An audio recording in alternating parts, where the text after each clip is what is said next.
Olá, bom dia, tudo bem? Alguns dias eu postei na internet um vídeo sobre Números 13 e 14, que fala quando o povo foi espiar a terra, o povo de Israel estava no deserto, e desceu espiar a terra. Foram 12 espias. Todos viram que a terra manava leite e mel, que lá produzia um cacho de uva que gastava 2 homens para carregar. Só que lá haviam gigantes, as cidades eram fortificadas. E dos 12, 10 voltaram e desanimaram o povo. Assim, ali não é para nós, não. Nós somos aos olhos daquele povo como formiga, como gafanhotos. Nós não vamos ter aquela terra. E 2, Josué e Caleb, eles animaram o povo. Falaram que assim, não, gente, vocês estão confundindo as coisas. Se nós tão somente agradarmos ao Senhor, Ele nos dará aquela terra. Aquele gigante, aquele povo lá, aqueles gigantes, eles são nosso pão, nós vamos devorar eles. Porque não somos nós quem vamos fazer, mas é o Senhor.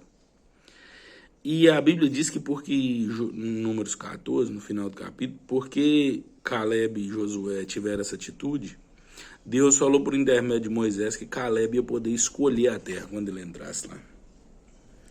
Aí quando a gente lê em Josué, no capítulo 14,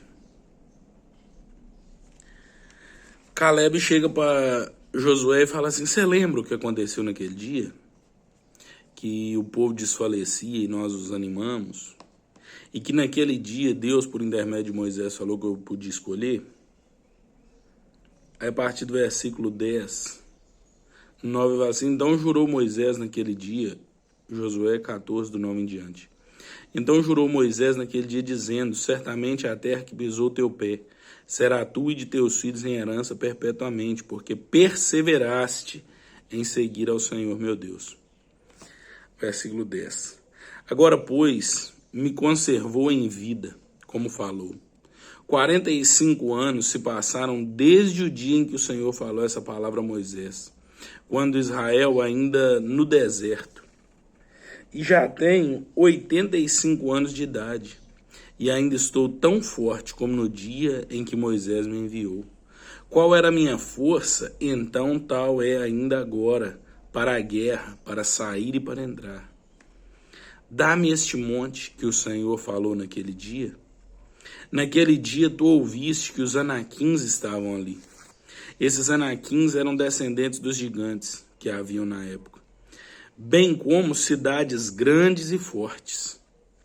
Lembra que naquele tempo o espírito dele era: se nós agradarmos ao Senhor, Ele nos fará. Passaram 45 anos e ele está aqui pedindo a terra dos gigantes, dizendo o seguinte, final do versículo 12: é certo que o Senhor será comigo para os expulsar, como prometeu. Então Josué o abençoou e deu a Caleb, filho de Jefoné, Hebrom em herança. Hebrom, portanto, passou a ser de Caleb, filho de Jefoné, o quenezeu, em herança até o dia de hoje, porque perseverara em seguir ao Senhor, Deus de Israel. Eu sou apaixonado por essa palavra. Ontem eu conversava com um amigo meu e falei que um homem ele não pode ser cristão, não pode seguir a Cristo a menos que ele tenha sido chamado. O cara não levanta e fala assim, o homem natural: a partir de agora eu vou servir ao Senhor e amém. É necessário que ele seja chamado.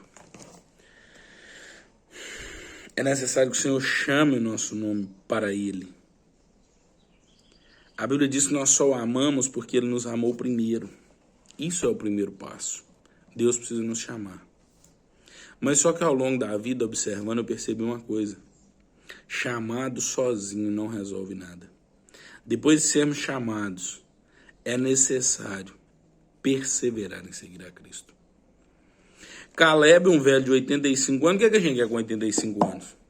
Com 85 anos a gente quer aposentar, viver sossegado. Caleb queria enfrentar gigante. Sabe por quê? Talvez por 2 motivos. Porque Caleb viveu desde quando estava no Egito, toda a travessia do deserto e toda a tomada até então da terra prometida, vendo milagres e milagres e milagres do Senhor. E deve ser fascinante viver vendo a provisão de Deus todos os dias. E eu estou falando deve ser, porque não é que Deus não provê todos os dias, é que nós, na maioria das vezes, escolhemos não ver. E segundo, ele tinha uma palavra do Senhor, que o Senhor seria com ele e daria ele aquela terra. Ô Lucas, o que é que isso tem a ver? Diante da palavra do Senhor. Passaram-se 45 anos. Caleb não desistiu de ver a palavra cumprida. Eu estou te falando isso é só para te animar a perseverar no Senhor. Para que talvez o meu espírito seja animado. Não importa quantos anos se passaram.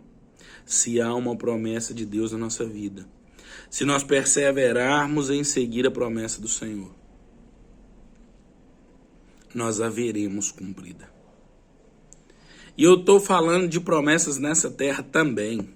Talvez o Senhor te prometeu que ia te levantar como um pregador, que o Senhor te daria herança nessa terra, talvez o Senhor te prometeu um emprego, talvez o Senhor te prometeu um casamento, uma família abençoada, eu não sei, mas lembra que a promessa é importante, mas se você não perseverar, você não vai ver o resultado dela, mas se você perseverar, você vai glorificar a Deus por isso.